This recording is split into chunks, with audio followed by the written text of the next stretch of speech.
আসসালামু আলাইকুম। আজকের ভিডিওতে আমরা আলোচনা করার চেষ্টা করব জাতীয় বাজেট ২০২৫-২৬ অর্থ বছরে কোন কোন জিনিসের দাম বাড়বে এবং কোন কোন জিনিসের দাম কমবে সেগুলো নিয়ে আমরা বিস্তারিত আলোচনা করব। তাই ভিডিওটি না টেনে সম্পূর্ণ দেখতে থাকুন। প্রথমে আসুন কোন কোন জিনিসের দাম বাড়বে।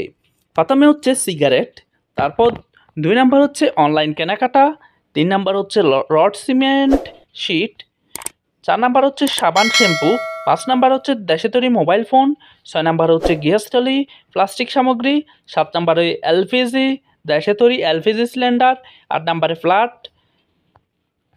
৯ নাম্বার হচ্ছে হেলিকপ্টার সার্ভিস, ১০ নাম্বার হচ্ছে দেশে তৈরি washing machine, micro oven, electric oven, Blender, juicer, mixer, grounder, electric kettle, ইস্ত্রি, রাইস কুকার, প্রেসার কুকার।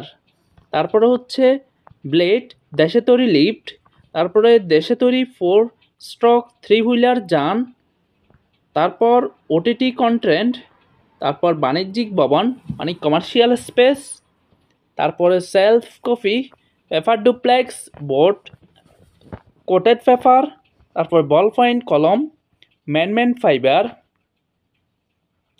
তারপর হচ্ছে screw nut bolt, surgical kits সুতা, ship scraps goods, credit rating service, 3 wheeler battery, set top box.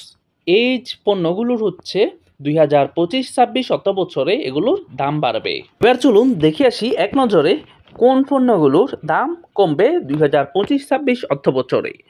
প্রথম হচ্ছে চিনি, তারপর sanitary napkin, তারপর ice cream, বমি নিবন্ধন ফ্রি, ক্যান্সারের ওষুধ, ইনসুলিন, এলএনজি, টায়ার, দেশি তৈরি ই বাইক, মাটির পাত্র, পেপার প্লেটস, অন্যান্য, কম্পিউটারের দেশে তৈরি বড় মনিটর, উড়োজাহাজ ভাড়া, লিথিয়াম গ্রাফিন ব্যাটারি ইত্যাদি।